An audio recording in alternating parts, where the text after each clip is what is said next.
Welcome to sunny side of San Diego. It's the greatest city in the history of mankind. It's a fact. Two local San Diegans that look at obstacles as an opportunity for growth. If you don't fail, you're not even trying. Michael Carini is the Acrylic Alchemist. You can call me CEO of Carini Arts. And Vicente, Vinnie, Enriquez. No one could do it better. The team lead of the Enriquez group. Ride with us.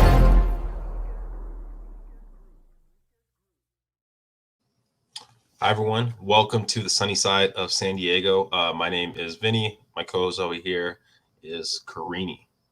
How's it going? So something we wanted to kind of talk about on this one was San Diego's opening up. California is opening up. And if you're watching our YouTube video, you would have saw in that video, I had a clean cut. And with things being closed down, I haven't got a haircut. And so I'm wearing a hat today because I need some gel in my hair. But that's exciting that I get to actually get a haircut probably in the near future. Yeah, I've been having to go to my dude's house to get it done because he's been trying to make whatever money he can. So he's fine with doing it from home. So I've been traveling to visit him there. Yeah, I mean, I was in Temecula, and it's kind of interesting because I just really think that some businesses are just saying, you know what, whatever, I'm going to just fight through this. I'm going to keep my place open. I'm going to find a way to make money. I was in Temecula, and there was a restaurant there that was open. People weren't wearing, at least walking into it, wearing masks. I don't know if when they got in there, if they put on a mask when they got inside, yet it was, I think just some people were just fighting back, just saying, you know what, I'm not going to keep losing money. I need to make money. I need to survive. And if you're going to find me, but I need to push forward. And I wonder if the reason why we're opening up has something to do to that mindset. Other people I've talked to think it's more political, based off of, the inauguration, everything happening, and now it's ready to kind of free up things. But I guess time will tell. The truth is, it's probably a combination of things. And it's been interesting, though. I don't know how excited I want to get about it because we've watched this happen again and again, and it's been a back and forth thing. So things open just to close. And for small businesses, as somebody that owns a small business, luckily I work from home. Yeah. So I've been able to manage somewhat. Yeah, it's impacted my business, but I've been able to keep working.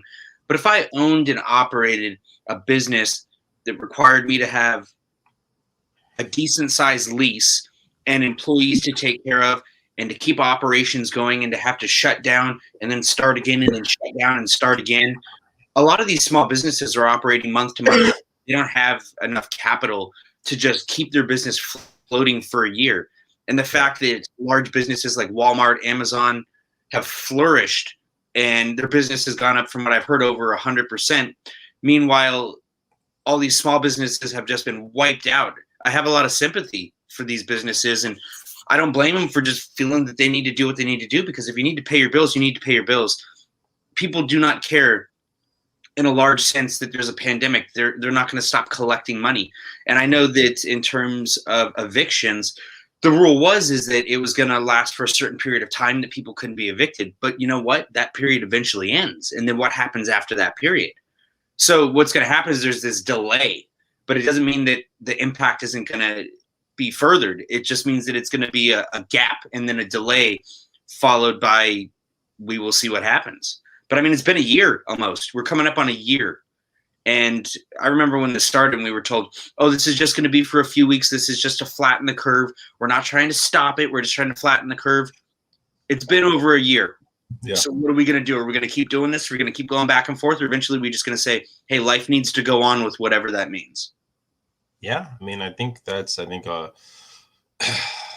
we've talked about in previous episodes, right, where we're finding a new norm. Right, our current new norm, at least in this kind of window, right? And I had a conversation with a colleague of mine, and his daughter is 4 years old, and I was like, isn't that crazy to think that basically a fourth of their life they've worn masks? That's what they know. I mean, a big chunk of their life, that's all they know. And like for kids that are like 1 and a half, majority of their life, they just know the idea of masks. So we're kind of adapting to this new norm, and it'll be interesting to see how much we go back to our previous way of looking at things. Yeah, and for people that had children this year or had children for the first time, to have that added pressure to it. I definitely think, and we've talked about this before, but I think the number of addiction cases, the number of suicides, the number of people struggling with mental health, I think it's so vastly beyond what has been explored and what has been noted. Yeah, I mean, well, again, I'd have to look at the numbers. I don't even know where I guess it'd probably be fairly straightforward to find the numbers, but suicide cases, I mean, and things like that you're talking about, how much that has raised over the years. I mean, if it's slowly gone up, if it's gone up more so the COVID is more gone up with social media. I mean, I've had on the Road to Growth podcast where I talking about overcoming adversity and kind of fighting through, and we've talked about your thoughts of suicide, and I've had other people on there that have talked about suicide, and so for some of the people, it was in their like early teens or mid to late teens, and that was for some of them 20, 30 years ago. And they didn't have this pressure of the social media stuff. And now with COVID, where you don't have that face-to-face interaction, I wonder if all those things compiled in each other are putting more of a hurt on people.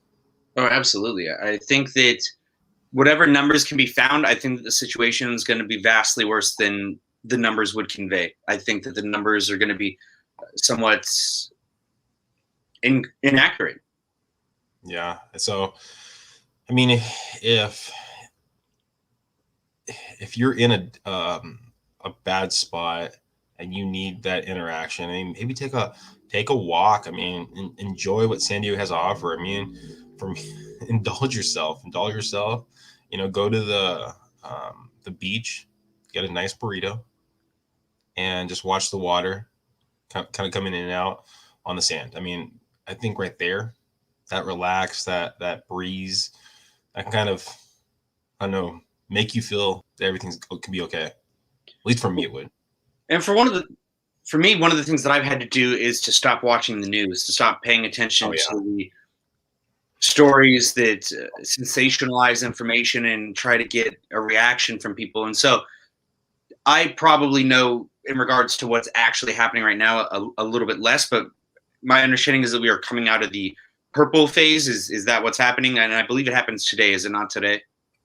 I don't know. I just saw a thing on Newsom on, if you're watching us live on YouTube, it was Monday.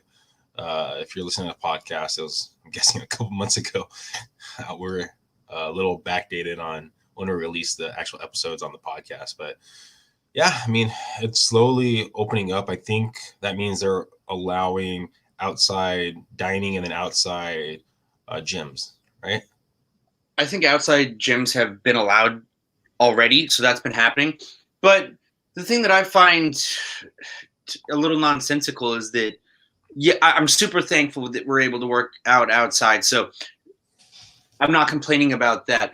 But what I'm just curious about is how much safer is it to work out outside in 50-degree weather that's sometimes rainy and staying 6 feet apart versus being inside in a much, I think, healthier environment, but still staying 6 feet apart. I don't really think that any statistics have shown that one is safer than the other. Well, but I think that just being indoors, it's nonsensical to me. But again, I'm thankful that they have it, so I do want to focus on the positive. I think that in a time that has been nonsensical, that having that opened up allowed me to manage the mental health and the wellness a little bit better. Yeah. So my assumption is that they're looking at, okay, well, the wind outside is going to knock the follicles out of the air of the COVID, blah, blah. And that would be my assumption. I don't even know if COVID stays stagnant in the air or, I mean, how it works. So we'd probably need someone smarter than both of us on here to kind of talk about what are the updated facts on COVID and how it best transfers. I know on objects, it can stay there for a little bit of time. Yeah, I'm not sure if it's like free flowing and kind of just up in the air. Well, hey, with these gusts of wind, then that would absolutely be substantiated. In fact, the other night there was a palm tree that blew down and fell on a car here, and I know that happened a few places here. But on the flip side, if I'm going to be conspiracy theorist, wouldn't it potentially blow the virus in the faces of others because it goes in different directions and the wind is so strong that maybe now it's not just 6 feet, maybe it blows at 24 feet. Well, maybe. Yeah, that's where you're supposed to, I guess, you wear masks and maybe some face shields. If you really want to get crazy. No, and you still have to, even working out outdoors, the gym requires you to wear a mask. But a lot of the equipment when I went yesterday was wet. And in fact, they do block off some of the areas. So when it's raining, certain things are closed off, only areas that are tinted. But it's been so windy that I think a tent is not really all that safe right now because I saw so many things blow over with the storm the other day. It was crazy. Yeah. So, I mean, San Diego's open up. It's slowly we're getting to that point where everything else can be opened up. It might be a couple months. I mean, I know with baseball, they're talking about spring training, how they're going to open up. People are fighting to push back the dates a little bit till like March. Till March. So we'll see. I mean, we're slowly getting to that point that we're going to start opening things up. I mean, I have some traveling scheduled for this year, so we'll see how that kind of goes forward. Someone was telling me that they're talking about the idea of you have to be vaccinated to travel to some places. So hopefully that's not the case. Hopefully it's just a negative test. But there's probably be a lot of changes, but I can't wait till the end of the year. That's an interesting topic too, is the idea of mandatory vaccines to travel. Definitely a hot topic issue. Now, if it is even a requirement to get tested, are they going to cover the cost of the tests? Yeah, I think they do. Or no, they don't cover the cost. But from what I understand, that you have to have taken a test, I think like 5 or 10 days before you travel, and have a negative test to take to the airport. From what I understand. Do you know the cost of the tests? I mean, I think it varies based off of if it's the 24-hour one or the 48-hour one, or the other one. But I think it varies from like $50 like that, $50, $80. See, and that sucks for low-income families, people that have already been burdened with everything that's been. I mean, everybody's been burdened, but people that don't have the resources to cover that. I mean, how can you ask somebody that hasn't been able to work and hasn't been able to pay their rent to pay that to go do this thing, to go see their family that they haven't seen in so long? Yeah, I mean, I don't want to be the false information from what I understand. Now, we'll see. One positive thing I saw, and this is totally off topic, but I saw Mark Cuban. He's the owner of the Mavericks, and he's on Shark Tank, all that stuff. But I guess he's starting a new company where he's going to be selling drugs for drastically cheaper than some of the big companies. So it'll be interesting to see if that actually goes forward. And I mean, because if you look at what the cost of drugs, like medical drugs, here in the United States compared like in Canada and other places, it's such a difference. I mean, it'll be interesting to see kind of what comes out of this progress. Hopefully, I mean, it makes it easier on those families and more affordable. With what I've seen, I lean towards the side of preparing myself as much as possible for anything and everything. But I am thankful and excited that the zoo is going to be reopening. So I would say of all the things with San Diego reopening that I want to do and I'm going to do, it's going to be a visit to the zoo. So to go to the zoo, though, even though I'm a member, you're going to have to make reservations. So I don't know how that's going to work because I tried logging on to the site yesterday and it was not working. Yeah. So we're kind of still seeing obstacles and things, showing people try to figure out how to navigate this thing and to put steps in order for all these things to be functional. And there are obviously glitches and technical difficulties. So hopefully that'll get resolved because I really want to go see some animals, because that's one of the things that, again, in terms of mental health, that I used to love doing. It was going to the zoo because I live so close to Balboa Park, and I just walk around the zoo. So just as people do neighborhood walks, as a member of the zoo, I would go do my nightly walks at the zoo and go see the animals. And so a lot of the animals I'd know by name, or I'd know their habits and their routines, and not being able to see the animals for such a long period of time, I miss it.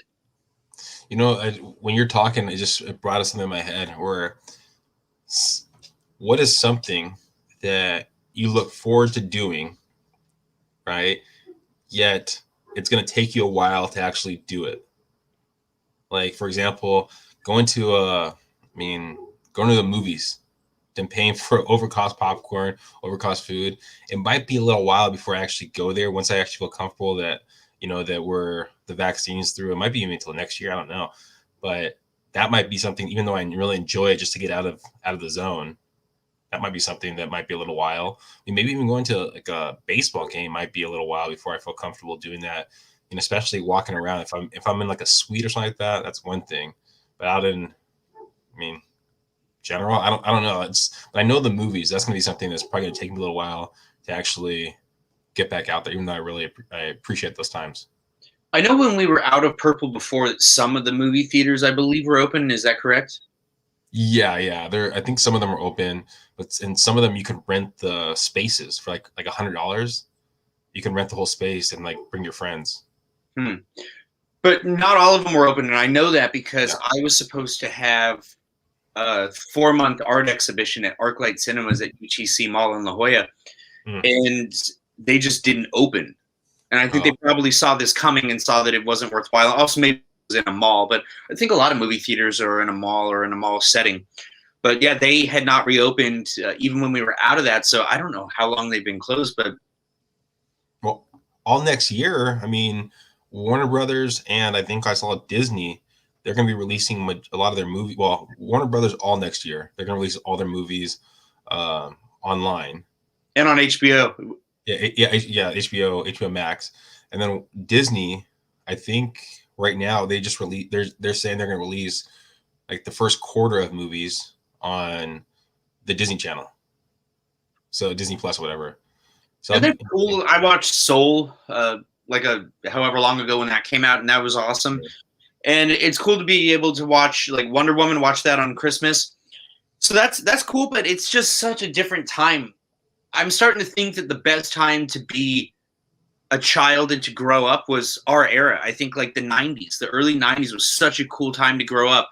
I remember skateboarding, going to beaches, going to the movies, 7-Eleven, stupid stuff like that. But all the things you could do, all the toys that we had, they were so cool. The Super Soakers, Super Nintendo, really, all that. It was awesome. Are you really gonna say that when they start having VR, virtual reality, and like the kids are like, "Oh, I'm gonna just go over to France for a little bit," and they're talking about going in their goggles and just kind of feeling what it feels like to be able to go anywhere in the world, like through VR? That's gonna be pretty cool. There's gonna be a lot of other stuff that's not gonna be cool, but to be able to travel like that and to feel those different countries. I don't know, because I used to love going out, getting dirty. Our parents kicking us out, forcing us to go out. And it was before the time of like sex predators. And like now you have to be so careful letting your kids outdoors. You have to have them on a leash. You can't trust what they're doing yet. Everybody's got a phone. Every kid has a phone. You got to be careful what they're looking at. You got to put blocks on their phones, stuff like that. We grew up in the time before phones, when people still enjoyed life, when people still paid attention to people, when people still paid attention to what was going on, when people were observant of things. It was a very different time. And I was going to say, so you're talking about like blocks on their phone, right? So, okay, we talked about it. I'm on TikTok. You're on TikTok, right? And we're looking at, okay, well, maybe it's going to bring business as a new platform everywhere. Yet there's also younger girls, not women, girls on that platform. And one of my colleagues, I was talking to him the other day, and he was like, oh my, I think he said his daughter's like 12 or 11 or something like that. And he goes, oh my gosh, we walked her in and we saw like she's on TikTok and she's doing some very scandalous stuff at that age. I'm like, oh my gosh, 11, 12 years old, whatever it was. I was like, man, that is like scary being a parent. It definitely over-sexualizes things. You see young girls on there. When I just first signed up, it's just constantly showing videos of young girls dancing, basically, stuff like that. Like, it's the first thing that it hits you with in terms of showing you content. And it's just non-stop, and everybody trying to get the trends, everybody trying to do what's the new thing, everybody trying to get the followers and the likes. Yeah, it's tough.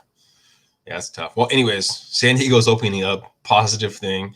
Hopefully you get to enjoy what San Diego has to offer if you live in San Diego. If not, well, hopefully you get to travel here and enjoy what San Diego has to offer in the near future. Well, I also want to know, in closing, how many people opened up an OnlyFans account during the pandemic? Yeah, I mean that's there's definitely more ways to make money online these days. So that's Take pictures of your feet. yeah, be very curious. But we'll give us your feedback. What are you most excited for with San Diego Open Up? What have you done? What do you plan to do? What do you have you opened up my OnlyFans, or is it OnlyFans, or I'm OnlyFans. OnlyFans, there you go. I don't personally know, of course. Yeah, But- you said that really quick, so we'll say maybe. Well, thank you for listening. Please subscribe. I thought about it. I'll admit it. Thank you guys. Please subscribe, please share, and of course, tell your friends.